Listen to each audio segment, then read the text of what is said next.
In today's video, I will walk you through how to undo a reconciliation in Xero. Start by going to the top bar of your Xero dashboard and click on Accounting. A drop-down menu will appear. From this menu, select Bank Accounts.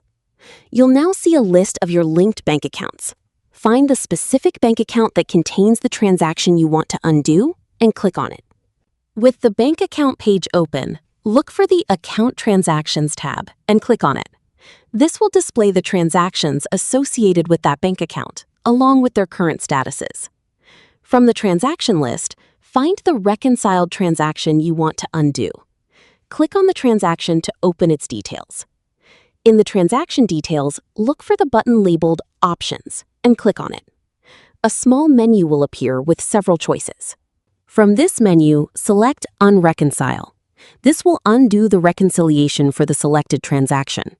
Once you select Unreconcile, the transaction will no longer be reconciled, allowing you to make any necessary corrections or changes. The process only requires a few clicks.